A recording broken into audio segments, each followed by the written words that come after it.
자, 이번 시간에는 우리 부가가치세 이론에서 세 번째 파트인 공급시기, 그다음에 세금계산서에 대한 설명을 해드리도록 할게요. 여러분들의 교재는 169페이지 있는 파트이고요.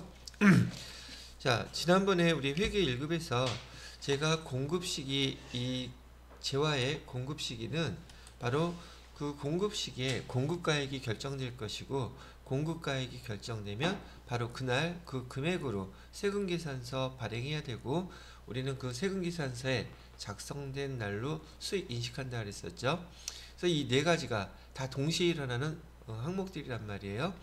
그러면 재화의 공급시기 또는 용역의 공급시기는 언제입니까? 라고 물어본다면, 기본적으로 재화라는 것은 우선 움직일 수 있는 것은 인도했을 때, 넘겨주면 그게 공급시기라고 제가 얘기해 드렸었죠.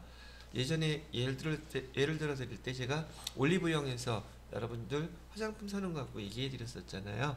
그래서 그 공급시기, 인도가 되는 거, 만약에 움직일 수 없는 부동산인 경우에는 양도나 사용 또는 이용 가능한 때, 그때가 공급시기로 됩니다. 그러면 여러분이 재화를 공급받으면 또는 공급을 하면 그 금액이 얼마짜리인 거 알잖아요. 금액도 확정이 될 것이고, 그 다음에 그날 세금계산서도 발행을 해줘야 된다는 거. 그 다음에 재무회계서, 제가 그 수익의 인식 파트에서 얘는 부가세법에서도 나왔었고, 교재 자체에서도 부가세법에 여기 공급시기하고 똑같이 비교해서 설명해 놓은 파트가 회계 1급 교재에도 나와 있었더란 말이죠. 자, 그러면 이렇게 공급시기에 대해서 보편적으로는 인도했다는 그 날짜를 갖다가 우리 공급시기라고 얘기를 하는데, 그래서 제일 흔하게 먼저 나오는 거, 외상이라든지 할부라든지 현금이라든지 요거는 인도했을 때 또는 인도 이용 가능하게 되는 때가 기본적이라는 뜻이에요. 그런데 지금 여기 나와 있는, 지난번에도 설명해 드렸던 여기 장기 할부 판매라든지 중간 지급 조건부라든지 완성도 기준 지급 공급이라든지 공급 단위를 구획할 수 없는 경우에 이때 공급 시기는 언제가 되나요? 이렇게 물어본다면, 제가 지난번에 이거 써드리면서 각 대가의 각 부분을 받기로 한 때라고 이렇게 얘기해 드렸었죠. 대가의 각 부분을 받기로 한 때는 어디에 적혀 있다 그랬어요? 계약서에 적혀 있죠. 자, 장기할부 판매도 중간 지급 조건부 공급도, 완성도 기준 지급 공급도, 공급 단위를 구획할 수 없는 전력비라든지 여러분 스마트폰의 데이터 서비스 같은 경우, 이런 경우는 결과론적으로 다 계약서에 언제를 시점을 해서 이 돈을 부과하겠습니다라고 다 명시가 되어 있더란 말이죠. 그래서 지금 이 대가의 각 부분을 받기로 한 때, 그러면 여기서도 마찬가지로 여러분들한테 할부 판매하고 장기 할부 판매 두 가지만 비교해서 이해하게 되면, 나머지 중간 지급 조건부라든지 완성도 기준 지급 공급이라든지 요걸 갖다가 한꺼번에 다 설명을 할 수 있기 때문에 요걸로 다시 한번 정리를 해 드리겠다는 얘기예요. 이거 은근 녹화하고 있고, 세무 2급, 회계 1급 자격증을 갖고 계신 분이 요 세무 2급만 땄으니까 제 거 앞에 거 안 듣고 또 이거 듣는 경우 있을까 없을까? 참 그것도 근데 너무 요즘 오지랖을 떠는 것 같아. 제가 별걸 다 걱정해. 제가 그죠? 그런 걱정 안 해도 되는데. 자, 그래서 지난번에 설명해드렸던 예로 여러분들 입장에서 뭐 복습하는 거 굳이 뭐 나쁠 거 없으시죠? 그러니까 설명 다시 한번 해드리도록 하겠습니다. 이걸로 여러분 그 노트에 다 있는 것들이죠? 자, 그래서 우선 할부 판매인 경우를 보시게 되면, 할부 판매는 지난번에 제가 안마의자 갖고 예를 들어 드렸었죠. 지금 공급가액이 300만원이에요. 그 다음에 부가가치세는 물론 30만원이겠죠.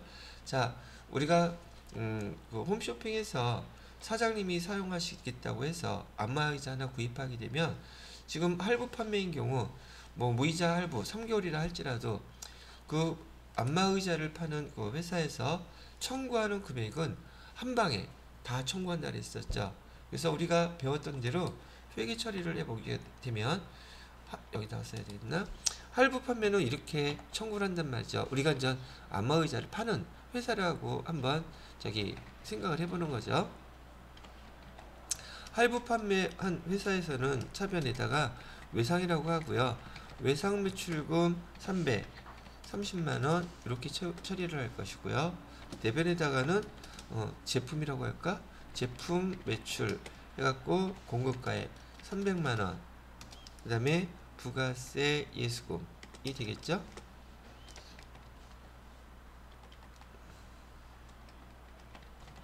부가세 예수금으로 30만원 이렇게 청구해 놓겠죠. 그 다음에 요 외상 매출금을 3개월 동안에 나누어서 100만원씩만 회수하는 것 뿐이에요. 110만원씩. 세금계산서는 2번, 3번 발행할 필요가 있다 없다? 없다는 거예요. 그게 이 할부 판매의 뜻이에요.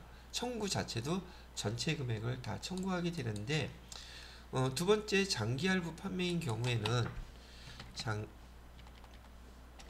장기 할부 판매인 경우에는 지금 3,600만원짜리 승용차를 팔고 얘를 36개월 동안에 저기 100만원씩 매달 청구하겠다고 할부 계약서에다가 사인을 하겠죠. 그러면 이 차를 판 회사 입장에서는 얘 청구할 때 어떻게 청구하냐면 외상 매출금 얼마? 110만원, 대변에다가는 제품 매출 100만원, 그 다음에 부가세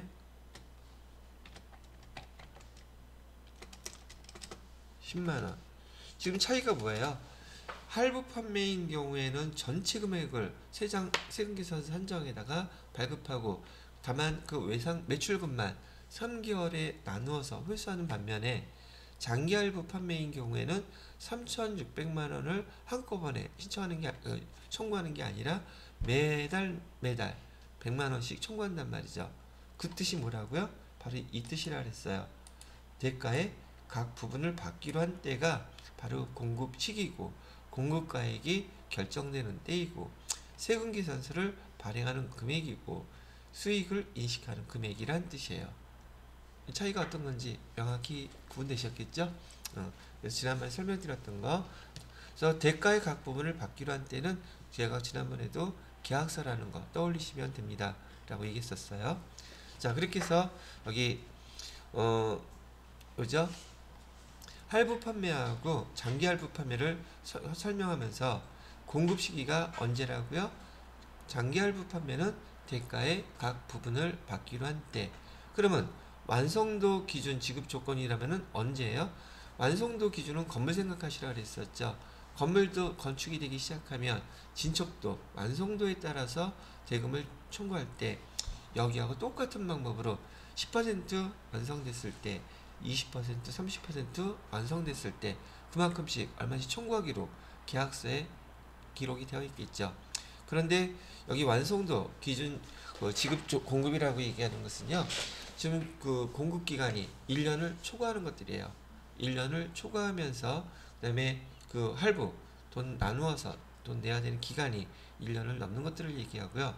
거기 중간 지급 조건부라고 얘기하는 것은 지난번에 제가 건물 리모델링 하는 걸로 예를 들어 드렸었죠. 근데 얘는 6개월 뭐죠? 공사하는 기간이 6개월 이상 넘는 것들. 그다음에 계약금을 지급 후 그다음에 2번 이상 중도금을 지급하는 조건이었을 때, 그때 해당되는 용어가 중간 지급 조건부 판매라고 얘기하는 용어를 사용하게 된다는 얘기도 해드렸던 것 같아요. 그러면 재화의 공급 시기, 여기 대가의 각 부분을 받기로 한 때, 이런 것들이 들어가는 거 알겠죠? 그 다음에 아까 제가 잠깐 보여드렸던 그 공급을 구액이라는 거 나누는 거거든요. 전기 요금을 청구할 때 전기 끊을 수 없죠. 여러분 데이터 서비스 받을 때 데이터 안 끊죠. 근데 걔는 여러분들이 전력 공급 계약서라든지 여러분 스마트폰 거기 뭐죠? 과금 계약서들이 다 있어요. 자세히는 안 읽어봤겠죠? 왜? 글씨가 너무 작아. 그죠? 걔네들이 유리한 거는 글씨 작게 쓰겠어요? 크게 쓰겠어요? 여러분들한테 불리할수록 글씨는 항상 작게 써져 있어요. 다행히 한자나 영어가 없는 게 다행이겠죠. 그럼 더 어려워지니까. 자, 그런 센스도 좀 갖고 계시기 바란다는 얘기예요. 자, 그래서 거기 재화의 공급 시기에 해당되는 거래 형태별 공급 시기에서 제일 용어가 헷갈리고 어렵다고 하는 두 번째 거 설명해 드렸고요. 그다음에 재화의 간주 공급. 간주 공급은 재화가 언제라고요? 공급되는 시기가 사용, 소비될 때예요. 사용, 소비될 때. 그다음에 폐업과 관련된 간주 공급은 무조건 폐업 얘기가 나오게 되면 폐업일자가 기준이에요. 그렇게 기억해 두시라고 말씀을 해드렸습니다. 그다음에 밑에 있는 반환 조건부, 동의 조건부, 기타 조건부. 이거는 조건이 만족되면 됐을 때가 공급시기예요. 조건이라는 이게 해소가 됐을 때. 그다음에 재화의 공급으로 보는 가공의 경우. 그럼 재화로 보는 것은 지난번에 재화의 공급인지, 그다음에 가공 용역의 공급인지 구분해 드렸던 거 기억나시나요? 요거만 했던 거예요. 자, 가공을 하는 경우에 지난번에 의류를 제가 예를 들어 드려서 순수하게 단순히 가공만 하게 되면 걔는 용역으로 보기로 했었죠. 용역의 공급이다. 얘는 용역. 근데 그 가공하는 그 재화의 일부 또는 전부 얘를 갖다가 사갖고 와서 완성한 다음에 납품을 하게 되면 걔는 재화의 공급입니다 라고 얘기해 드렸던 거죠. 지금 바로 그거 중에서 재화의 공급으로 보는 항목을 지금 설명을 해주고 있어요. 그러면 얘는 언제? 인도했을 때, 납품했을 때라는 뜻이에요. 자기가 가공해서 그때가 공급식이라고 얘기하고, 무인 판매기는 현금 끊을 때, 금방 잘 기억들 하고 계시죠? 자, 그 다음에 수출에서는 제일 많이 나오는 게 바로 첫 번째 거예요.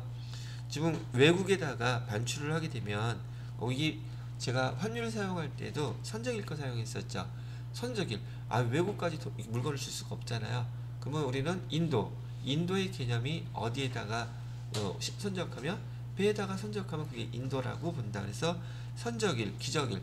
혹시 기적일은 기차나 비행기, 특히 비행기 같은데 실게 되면 선적일이나 별반 다른 용어는 아니겠죠.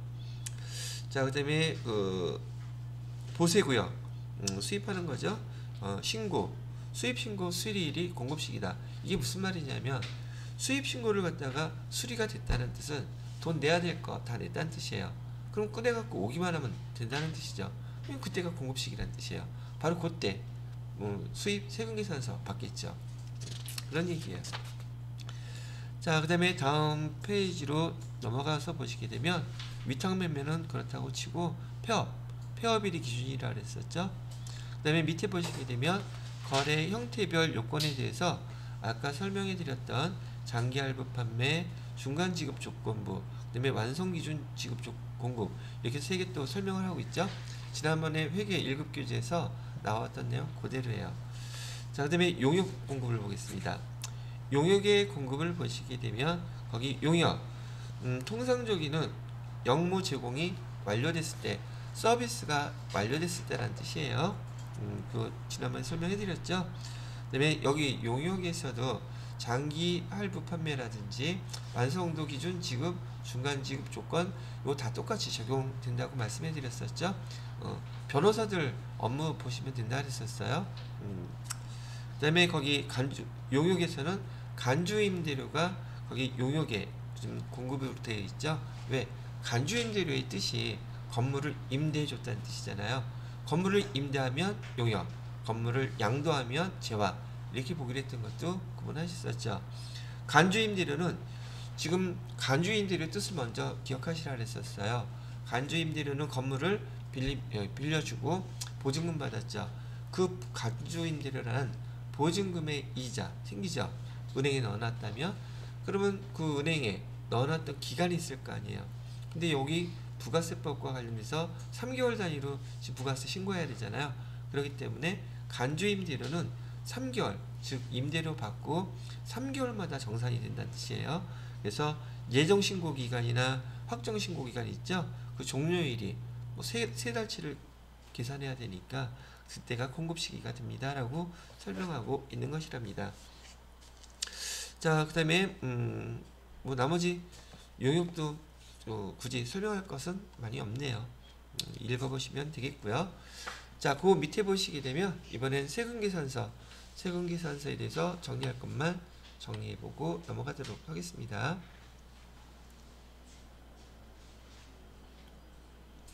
자, 세금계산서에서는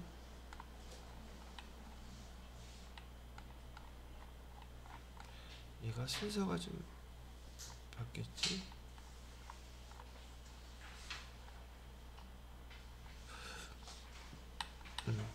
파트가 좀 다르죠?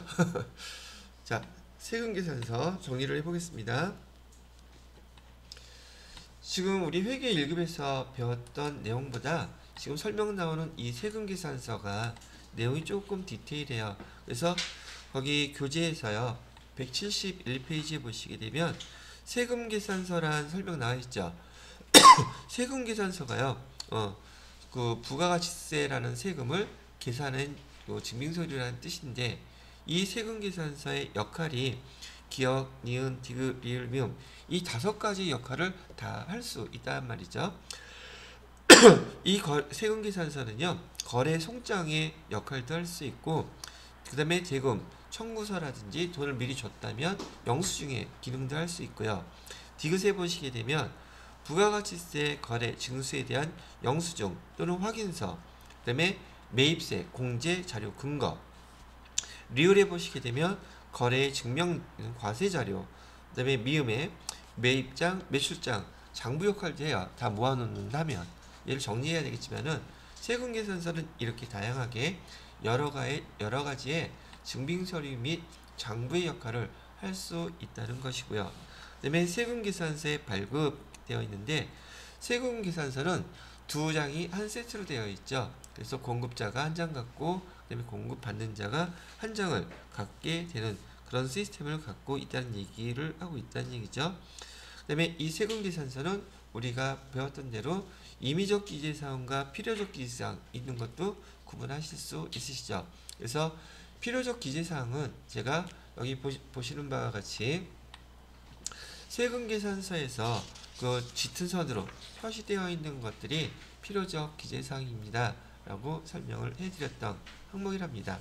그래서 필요적 기재사항에는 여기 공급자와 관련된 거요 3개 있죠.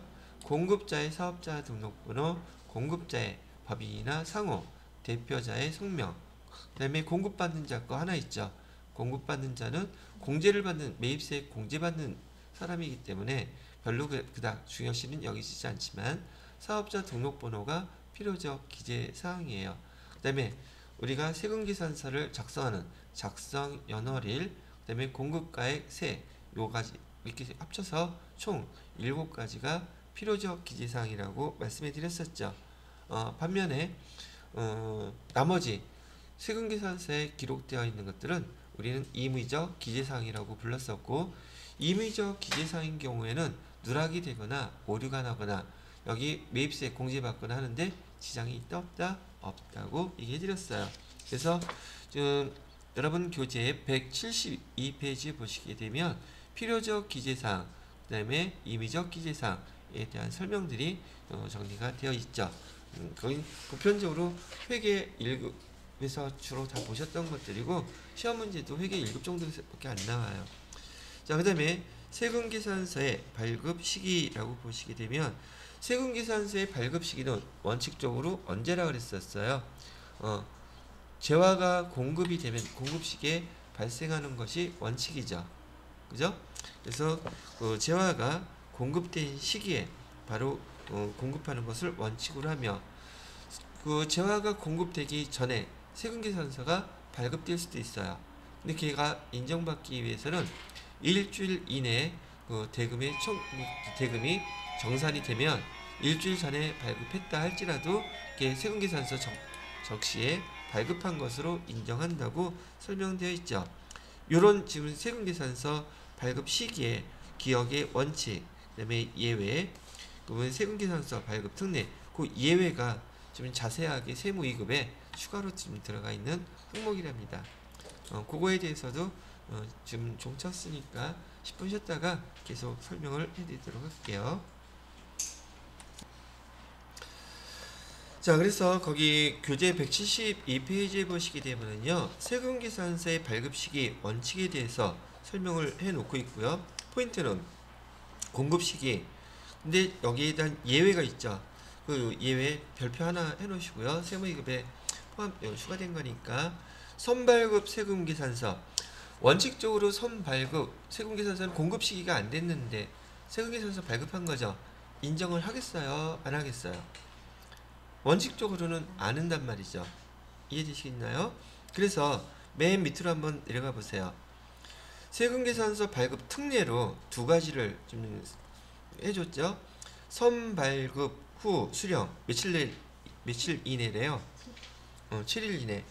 다음 173페이지에 보시게 되면 선발급 후 수령 7일 이후라고 되어 있죠. 요거 구분할 줄 아시면 돼요. 이것도 한 번만 그냥 읽어보시면 되는 항목이라는 얘기죠. 거기 조건을 만족하는데 점점 이렇게 있죠. 근데 이런 내용들을 갖다가 만약에요, 여러분이 회사에서 업무를 보시는데 거래처에서 세금계산서를 먼저 발급해달라고 주는 경우 있을까 없을까? 있어요. 그렇기 때문에 이런 내용을 알고 발급해주는 것과 모르면 또 어떻게 해야 돼요? 물어봐야 될 거 아니야. 근데 그 상대방도 몰라. 그럼 어떻게 해? 그래서 여러분들이 지금 배워놓는 이런 지식 하나하나가 결국은 남한테 아쉬운 소리 안 해도 된다는 얘기고요. 반대로 정확히 알고 있으면 내가 누군가한테 도움을 줄 수 있는 지식들이 된다는 얘기예요. 자, 그 다음에 거기 세금계산서 발급 특례, 그 월합계 세금계산서죠. 172페이지에 세금계산서 발급 특례 다음 달 10일 발급이라고 되어 있죠.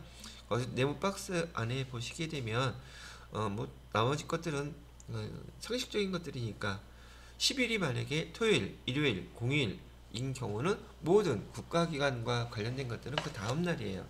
이게 그때까지라고 발급하면 된다는 얘기고요. 그 다음에 일여월이라고 되어 있는 것은 거꾸로 역산해서요. 근데 우리는 지금 보편적으로 1일부터 말일까지로 한 달을 잡고 있죠. 그러면 15일부터 14일은 안 되나요? 그것도 돼요. 무슨 말인지 아시겠죠? 거기서 이따가 점점점 3개 찍힌 걸 읽어보시면 월합계 세금계산서의 개념이 그렇게 되어 있긴 하지만 실무에서는 대부분 1일부터 말일까지를 기준으로 해서 그 말일 날짜, 마지막 날짜를 기준으로 세금계산서 작성일자로 해서 다음 달 며칠까지 10일까지 발급해야지 돼요. 그러면 전송은 당연히 11일까지 되겠죠. 국세청에서는 그걸 인정한다는 얘기고요. 여러분이 인정 전산세무 2급에서 지금 날짜를 배웠으니 다음 단계는 만약에 그 날짜가 넘어가면 가산세라는 걸 내야 돼요. 그래서 날짜를 잘 지키셔야 한다는 얘기를 해드리고 있는 것이고요. 그 가산세에 대한 내용이 173페이지에 보시게 되면 체크포인트라고 되어 있죠. 공급 시기 이후에 세금계산서를 발급하게 되면은요, 발급하는 공급자는 공급가액의 1%가 가산세예요. 얘를 갖다 뭐라고 부르냐면 지연 발급이라고 불러요. 반대로 발급자가 지연 발급을 했다면 받는 사람은 지연 수취한 게 되겠죠.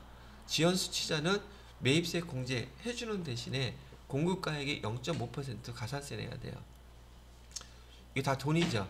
그러니까 담당자들은 이런 거 잘 구분할 수 있어야 된다는 얘기고요.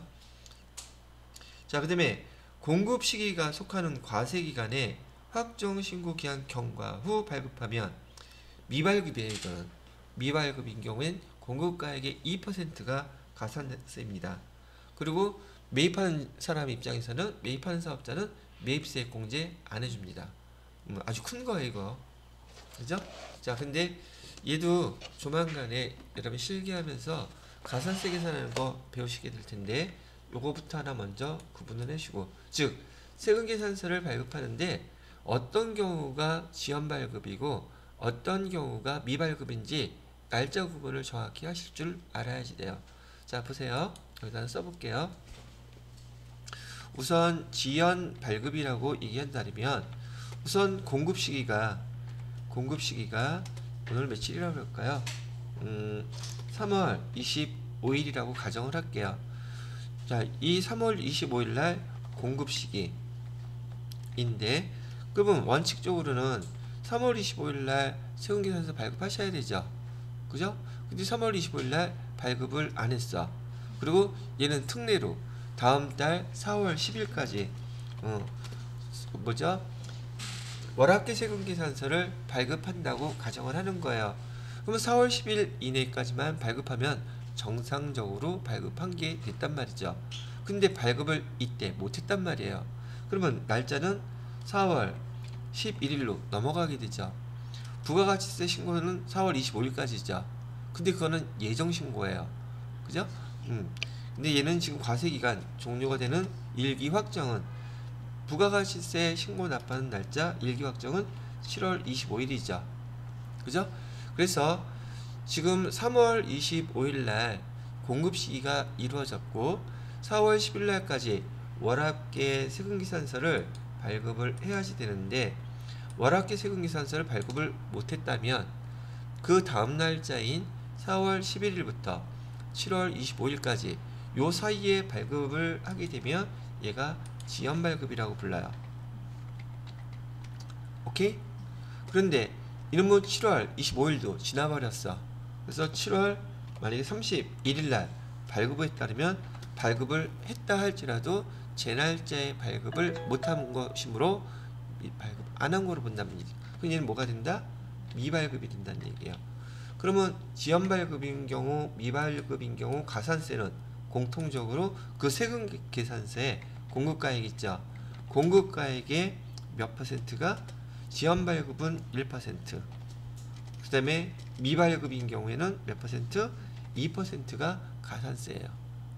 그러니까 건마다 다 적용이 되니까 세금계산서 발급하는 사람이나 세금계산서 수취하는 담당자들은 요 날짜 잘 체크해야 되고, 거래처에서 발급 안 해줬다고 만세 부르고 있으면 나중에 반대로 이거는 저희 공급자들이에요. 근데 공급자 근데 공급자가 아니라 여기 매입자는, 매입하는 사람 입장에서는 여기 지연 수취에 해당되면 공급가액의 몇 퍼센트? 지연 수취하게 되면 공급가액의 0.5%가 가산세라고 되어 있고요.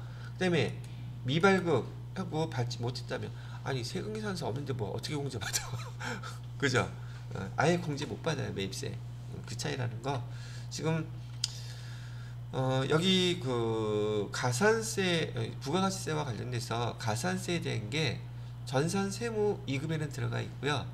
TAT 2급에는 없어요. TAT 1급에 나와요.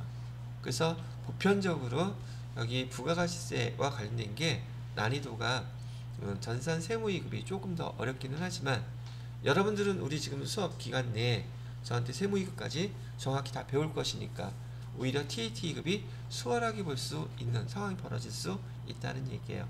그래서 제가 아까도 말씀드렸지만 우리 그 수업 과정 종료하는 날까지 그 전산 세무 2급 정확하게 자꾸 잘 배우세요. 듣고서는 나중에 복습 공부하는 것과 안 듣고 나중에 공부하려면 도통 뭔 말인지 더 와닿지가 않아요. 그래서 지금 내 실력이 TAT 전산 세무 2급까지는 안 된다 할지라도 수업은 제대로 잘 다 들으시라고요. 아시겠죠? 자, 그렇게 설명을 해드렸습니다. 자, 그 다음에 173페이지 보시게 되면 수정세금계산서 발급에 대한 요건이 나와요. 수정세금계산서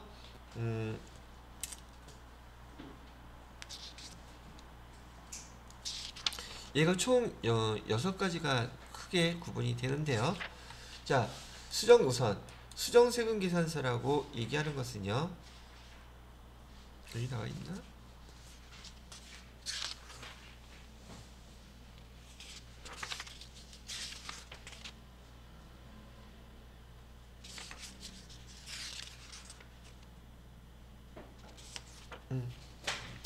얘는 여기도 한번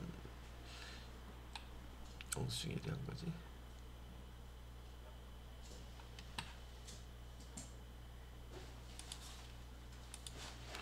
자, 요 파트부터는 제가 여기 교재 세무 2급에 대해서 얘를 다 정리를 못했는지라 교재를 보면서 제가 정리해드리면서 수업을 하도록 하겠습니다. 교재는 173페이지고요. 수정 세금계산서. 이 수정 세금계산서는요, 지금 여기 세무 2급에 추가된 항목이에요. 나중에 여러분이 보시게 될 TET 2급에서도 수정 세금계산서 발급 문제가 100% 출제가 됩니다. 그런데 여기 전산 세무 2급에서는 수정 세금계산서를 발급하라는 내용은 나오지 않아요. 세금계산서 발급 자체가 세무사회에서는 내지 않는다는 얘기죠. 자, 첫 번째, 어떤 경우에 여기 포인트가 돼야 될 것들은요, 수정 세금 계산서를 발급해야 되는 발급 사유가 뭐냐는 거예요. 발급 사유, 뭐 내용은 어렵냐고요? 아니, 어렵지는 않아요. 뭐 여러분이 상식적으로 생각하더라도 수정 세금 계산서가 발급돼야 되겠네, 이렇게 생각할 수 있는 것들이란 얘기죠. 처음에 당초 공급한 재화가 환입된 경우, 즉 공급, 재화, 환입이라고 쓸게요. 환입이라는 것은 반품이죠. 그죠? 자, 지금 우리가 처음 그 재화를 공급했을 때 가격이 10만원이었어요. 근데 거래처에서 얘를 갖다가 일부를 지금 만원어치 반품을 했다면 지금 만원 이렇게 빼줘야 되잖아요. 그죠? 공급할 때에도 세금계산서 발송해서 10만원짜리 보냈죠. 근데 반품이 받았어요. 반품한 날짜로 지금 우리 만원 마이너스한 거 세금계산서 또 보내줘야 돼요.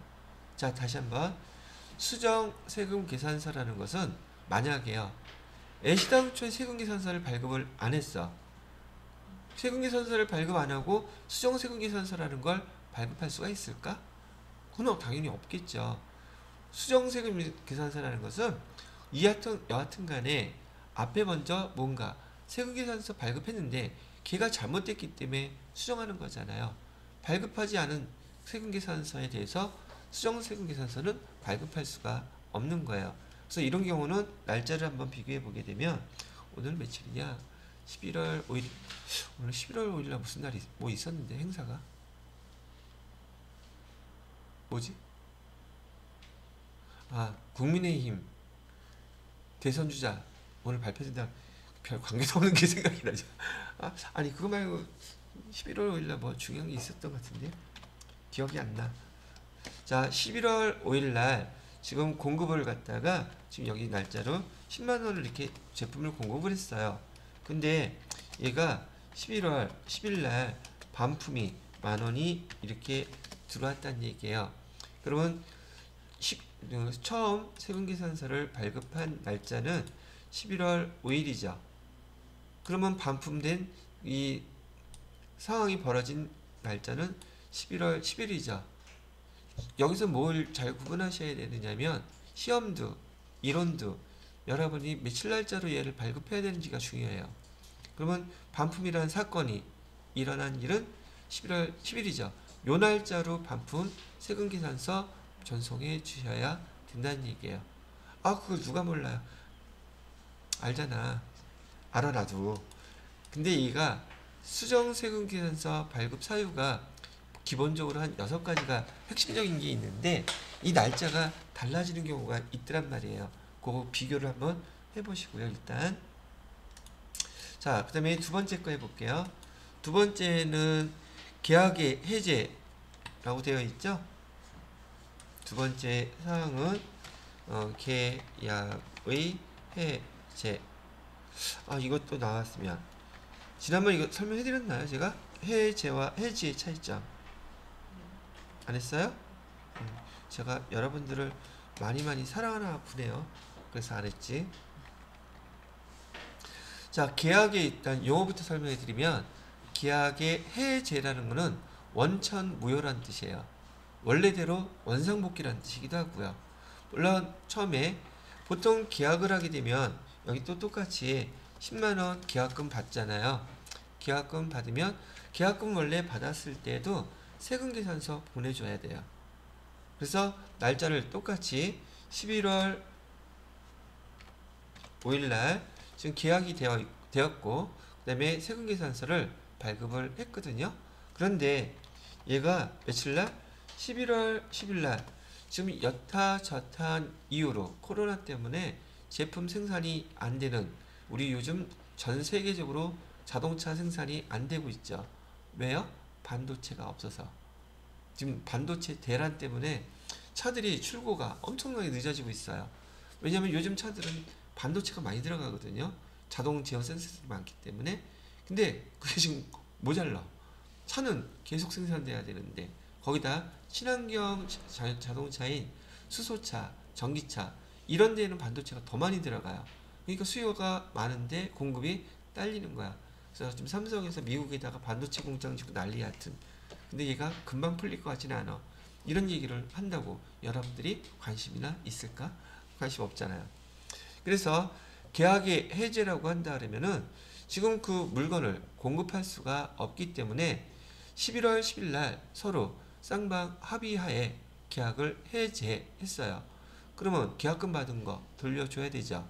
바로 그러면 여기 계약금 마이너스 10만 원에서 보내줘야 되는데, 처음에 그 세금계산서 발급해서 보낸 날짜가 며칠이었었어요? 11월 5일이었었죠. 계약 해지가 발생한 날은 며칠이에요?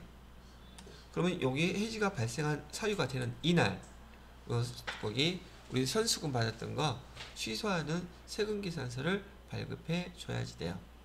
자, 그럼 얘 날짜가 일이 벌어진 날짜에 세금계산서를 발급했죠. 이렇게 기억하시고요. 그 다음에 세 번째 거 어떤 상황이 있나 볼까요? 참, 그 다음에 해지. 해지라는 건 뭐냐면요, 여지껏 왔었던 거 걔는 그대로 유지. 그리고 오늘 날짜 이후로 그 나머지 계약은 없었던 것으로 함, 이런 뜻이에요. 구분이 돼서요. 그러면 여러분 저기 기억하실 때 우리가 적금 같은 거, 예금, 적금이라고 할게요. 예금도 마찬가지고 1년 만기로 적금 예금 가입했는데 중간에 해지했다 그래요? 해제했다 그래요? 해지예요? 해제예요? 해지죠. 앞에 여지껏 냈던 거에 대해서는 그대로 인정. 그럼 그때까지 냈던 거에 대한 이자 나오겠죠. 그러나 앞으로 불입할 거에 대해서는, 또는 맡겨놓는 거에 대해서는 취소. 그게 해지예요. 그래서 해제라는 용어와 해지라는 용어 구분하라고 제가 왜 여러분을 많이 사랑했다고 얘기했냐고요. 하나 이해가 별로 즐거울 수도 있다, 사람에 따라서는. 자, 이혼은 해제예요? 해지예요? 혼인 서약 해지예요. 해지하면 얼마나 좋겠어. 나 원상대로 돌려놔. 그래서 누구한테는 되게 좋은 그거 시기가 되겠지만, 아이고 참. 자, 세 번째는 뭐가 나와 있느냐면요, 계약 해지 등에 따라 공급가에게 추가 또는 차감되는 금액이 발생되는 경우, 이건 해지하고 관련된 거니까 그렇다고 치고요. 하나가 더 있는데,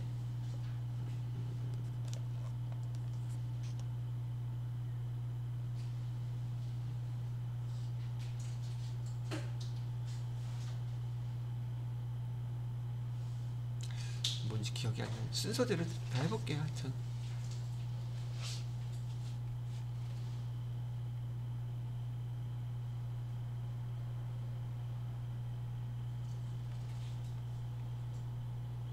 자, 세 번째 거는요, 이렇게 줄이시면 돼요.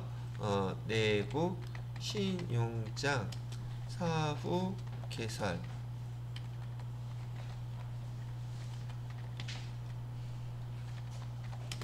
자, 여기도 한번 봐주세요.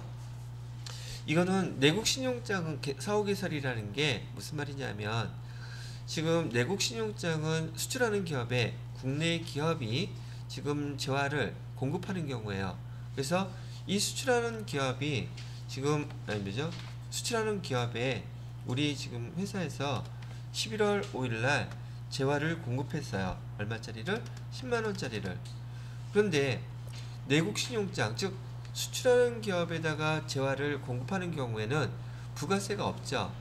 근데 그 부가세 없는 이유가, 지난번에 우리가 배웠던 영세율 세금계산서를 발급할 수 있는 근거가 바로 내국신용장이나 구매 확인서였었거든요.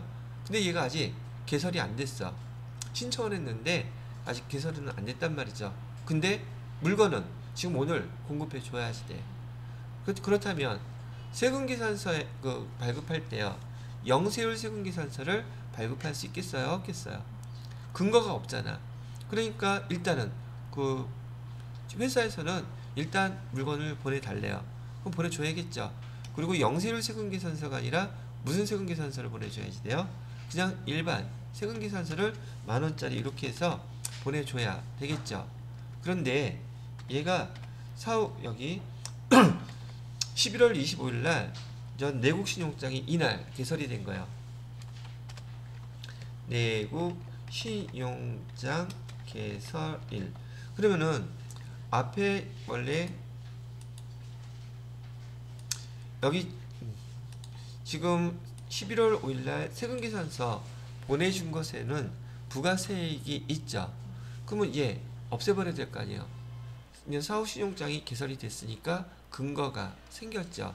그랬을 때는 지금 11월 5일 날짜 발급된 거 있잖아요. 요거를 똑같은 날짜로 세금계산서를 발급해서 얘를 취소시킵니다. 똑같은 날짜로. 그럼 여기 마이너스 10만원 이렇게 되겠죠. 부가세도 마이너스 10만원 이렇게 되겠죠.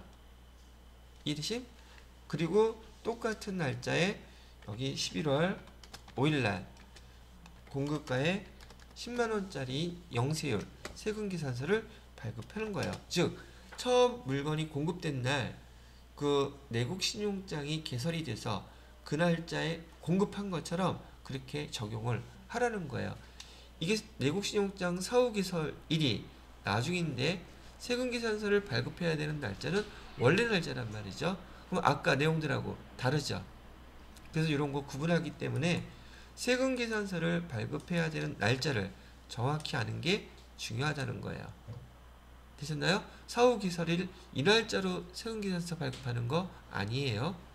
되셨나요? 자, 이렇게 하나 설명해 드렸고요. 자, 그 다음에 필요적 기재사항 차고 잘못. 5번째는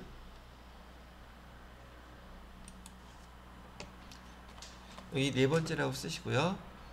필요적 기재사항 오류 누락. 자, 세금계산서를 똑같이 11월 5일날 발급했는데요. 지금 얘가 지금 필요적 기재사항은 우리가 아까 배웠던 것들이죠.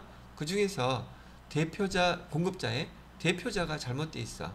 그럼 수정해줘야 되겠죠. 근데 그걸 언제 알았느냐 하면 11월 10일날 알게 됐어요. 그러면 필요적 기재사항이 오류, 누락된 것은 며칠 날짜께 잘못된 거예요, 지금. 여기 11월 5일, 얘가 지금 잘못된 거죠. 그럼 이날에 알게 된 거는 11월 10일이라 할지라도 알게 된 날이 그렇다 하더라도 이 날짜에 제대로 발급한 것으로 얘는 취소시켜야 되겠죠. 그래서 얘는 11월 5일자로 잘못된 것은 어떻게 한다? 취소하는 세금계산서를 하나 발행해 줘야 되고, 다시 똑같이 11월 5일날 제대로 발급된 거 에서 얘를 재발급 이렇게 시켜주셔야 된다는 얘기죠. 알게 된 날하고 지금 세금계산서 발급하는 날짜하고 다르죠. 또 원래 발행한 날짜대로 해줘야 된다는 얘기예요. 그래서 얘를 구분한다면 이렇게 설명하다가 막 생각이 나 이런 게 싫어서 만들어 놓으려고 했던 건데, 얘는 날짜를 갖다가 그냥 발생일이요. 발생일에 세금계산서를 발급해 주는 것을 뜻하고요. 여기 앞으로 계속 나올 것들은 날짜를 소급 적용하는 거야. 소급 적용이 아니라 소급 발행이죠. 날짜를 이렇게 구분을 해 놓으시라는 얘기예요. 사실 이런 내용만 이해하시게 되면 굳이 이런 걸 외울 거는 아니에요. 상식적으로 이해가 될 수 있는 건데, 막상 세금계산서 발급 날짜 딱 보면은 이게 며칠이었지? 이런 생각이 많이 들어요. 실무에서 제가 그랬었어요.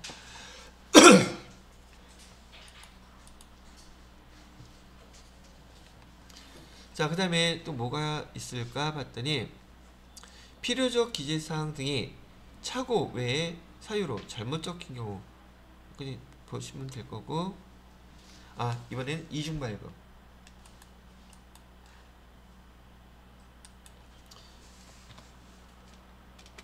이중 발급. 이건 뭐 굳이 말할 건 없겠죠? 지금 11월 5일 날짜로 말이에요. 이중 발급했어. 그럼 11월 5일 날짜로 하나는 취소해주면 되겠죠. 이런 거는 그닥 어려운 거 아니에요. 그래서 11월 5일 날짜로 하나 취소를 시키면 돼요. 그게 이제 세금, 왜냐면 거래처에서 지금 세금계산서를 2장 받은 거잖아요. 근데 얘를 갖다가 우리가 취소시킬 수 있는 방법이 없어요. 왜냐면 그 자료가 또 하나 어디로 가 있기 때문에, 국세청에 가 있기 때문에. 그래서 취소시키는 방법은 플러스 됐던 거 똑같은 요건으로 마이너스를 발행해서 상기시켜 버려야 돼요. 그래서 11월 5일 날짜로 하나를 취소하면 된다. 근데 이거 여러분이 잘 이해가 될까 몰라서 한번 예를 들어 볼게요. 지금 여기 이중 발급 뭐 필요적 기재사항 오류 많이 있죠. 자, 이거 하나 얘기해 볼게요. 11월 5일 날 지금 우리가 세금계산서를 발행했어요. 세금계산서를 발행을 했는데 얘가 지금 필요적 기재사항이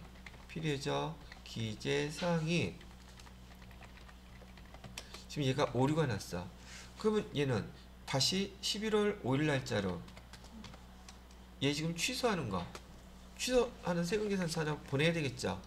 그리고 11월 5일 날짜로 다시 수정해서 세금계산서 보내야 되겠죠. 그러면 거래처에서는 우리도 마찬가지지만 세금계산서가 몇 장 생겼어요? 3장 생겼잖아. 지금 얘는 전자세금계산서이기 때문에 걔가 순서대로 오는 대로 이렇게 누적이 돼요. 국세청에도 세금계산서 3장이가 있죠. 근데 거래 내역은 딱 하나죠. 근데 거기 기재사항이 잘못돼서 보내준 거란 말이에요. 이때 기재사항은 뭐가 오류가 났었냐면 대표자가 오류가 났었어요. 됐어요? 그럼 공급자의 대표자는 필요죠. 기재사항 맞죠? 그런데 여기 11월 5일날 세금계산서를 또 이렇게 수정세금계산서 발급을 했는데 오류난 항목이 대표자뿐만이 아니라 만약에 주소도 잘못했어. 그럼 주소는 임의적 기재사항이니까 발급 안 해도 되겠죠. 근데 거래처에서는 잘못됐다고 보내달라고 할까 안 할까? 해요. 그 사람은 설명을 해줘도 관심 없어. 정확하게 다시 발급해달라 그래. 그러면 뭐야? 수정세금계산서 얘 또 취소해야 되잖아. 그죠? 얘 취소해야지 되고, 그럼 11월 5일 날짜로 다시 또 재발급하죠. 주소 고쳐가지고 재발급 이렇게 했단 말이죠. 아, 근데 여기 또 날짜가 틀렸어. 우리 11월 5일이 아니라 우리 11월 6일 날로 저기 해달라고 했는데요. 그러는 거야. 아이씨, 그럼 또 어떻게 해야 돼? 11월 5일 거 또 취소해야 되죠. 그죠? 그 다음에 11월 6일로 새로 하나 또 재발급해줘야 되죠. 지금 이게 몇 건이에요? 거래는 하나밖에 없는데 이것저것 틀려갖고 세금계산서를 먼저 번에 발행한 거 취소한다면 계속 하는데 제가 이걸 9번을 봤어. 거래 한 건에 세금계산서 몇 건을 발행해? 9건을. 그럼 받는 사람 입장에서 짜증나요, 안 나요? 옛날에는 종이 세금계산서 같은 경우는 찢어버리면 돼. 그게 하나만 딱 놔두면 되는데 얘는 전산에 기록되어 있기 때문에 그 홈택스에서요 자료 국세청 자료 다운받잖아요. 한 건인데 9개가 나오는 거야. 그래서 이 거래처에다가 뭐 이렇게 많이 했냐? 그랬더니 그게요 이 상황이 벌어진 거야. 담당자가. 그래서 아주 바빴겠다. 거기서 저기 가만히 있다. 그랬더니 바로 욕했대. 좋겠다. 너 장수하겠다. 실무에서는 이렇게 세금계산서가 잘못 발행되게 되면 걔가 필요적 기재사항이건 임의적 기재사항이 따지지 않고 바꿔달라고 해요.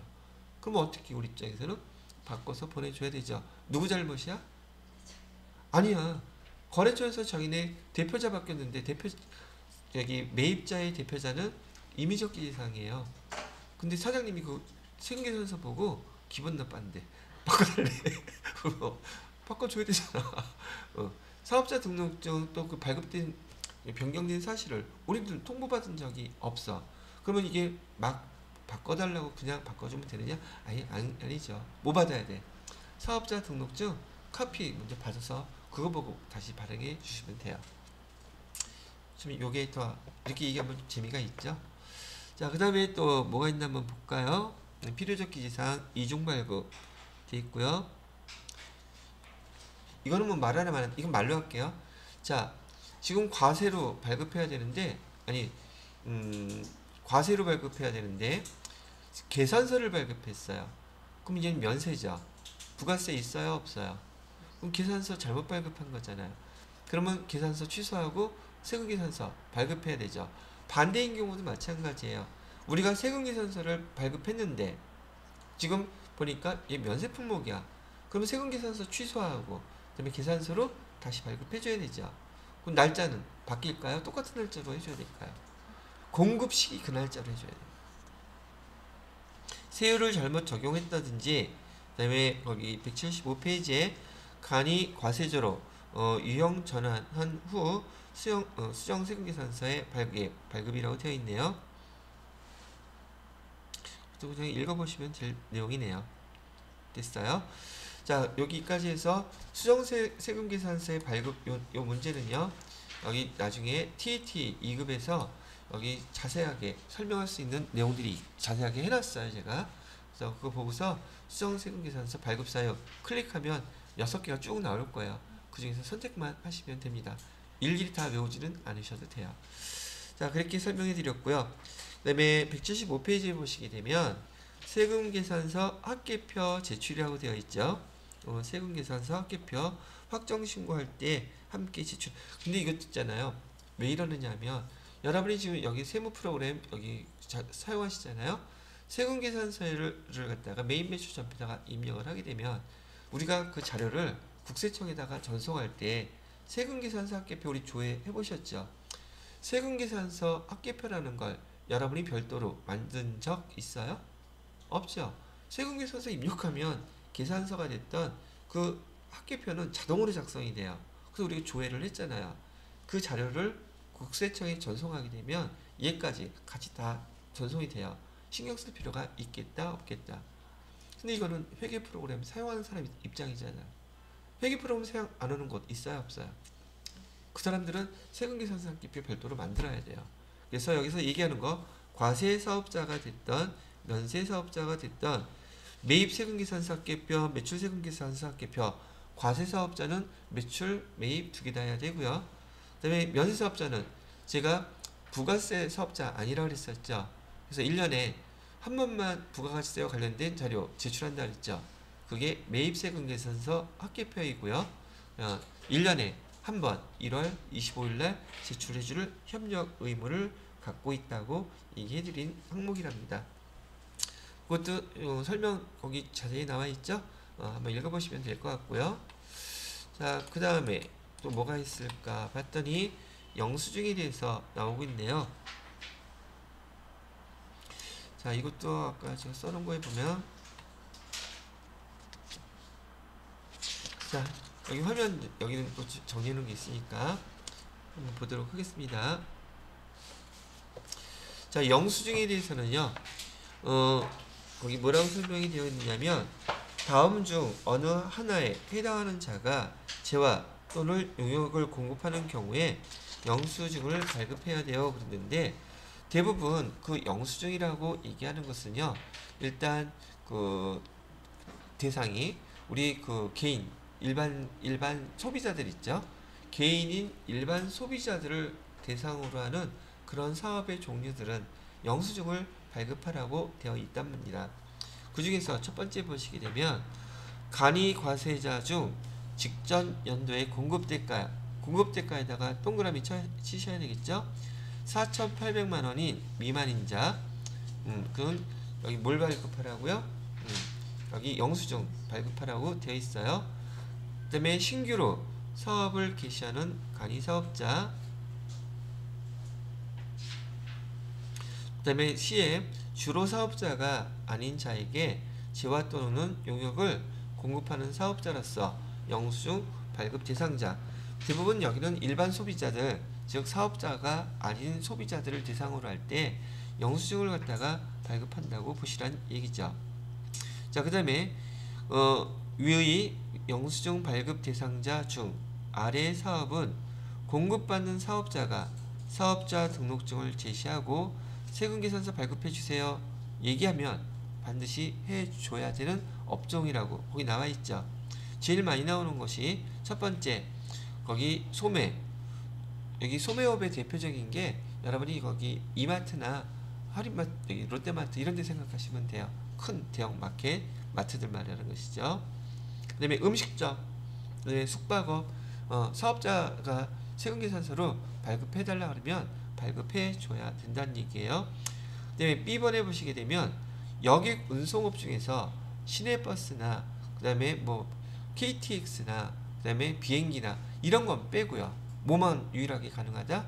여객, 전세버스는 보통 회사에서 뭐 대전해가지고 야유회 갈 수 있죠. 전세버스는 그 운임에 대해서 세금계산서 발급해달라 하면 발급해줘야 돼요. 그러나 그 이외에 여객 운송 사업은요, 세금계산서 발급할 필요 없어요. 10번은 당연하겠죠. 변호사, 전문 직종들이에요. 전문 직종들은 세금계산서 발급해달라 하면 발급해 주어야 됩니다.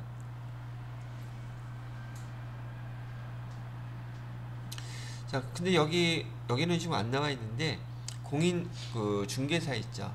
공인중개사는 여기 부가세법상 전문 직종에 해당되지 않아요. 참고로 알고 계시면 되겠고요. 그러니까 공인중개사 중에서는 대부분 처음 사업을 개시하면 간이사업자로 되어 있는 분들도 많이 있단 말이죠. 그 다음에 그 D번에 보시게 되면 우편법에 의한 부가우편 영업 중 여기 소포우편이 있죠. 소포우편. 이거 요즘 택배라고 보시면 돼요. 택배는 일반 택배도 있기 때문에 경쟁력을 갖다가 형평을 맞추기 위해서 국가가 운영하는 기관임에도 불구하고 얘는 부가가치세 다 있어요. 그래서 세금계산서 발급해달라 그러면 발급해줘야 되고요.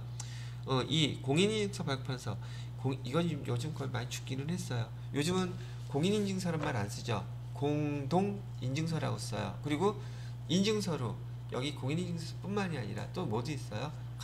카톡이라든지 뭐 인증서들 많이 있죠. 네이버 것도 있고 그런 것들이 많이 사용되고 있습니다. 자, 그 다음에 주로 사업자가 아닌 소비자에게 재화 용역을 공급하는 도정업. 도정업 옛날에 몇 년 전까지도 도정이란 말이 무슨 말인지 몰랐었어요. 쌀 얘기는 여기서 잘 아시죠? 그리고 쌀 그 가마니에 도정 이렇게 찍었는데 난 그걸 처음 알았어. 하여튼 도정업, 양복, 부동산 중개업, 자동차 제조, 자동차 판매업 등 이런데 세금계산서 발급해달라고 하는 것들은 발급해줘야 돼요 라고 얘기하는 거고요. 자, 그 다음에 위의 영수증 발급 대상자 중 아래 사업은 공급받는 자가 세금계산서를 발급 요구하여도 원칙적으로 발급이 불가능하다고 되어 있죠. 거기 뭐뭐 있는지 한번 보세요.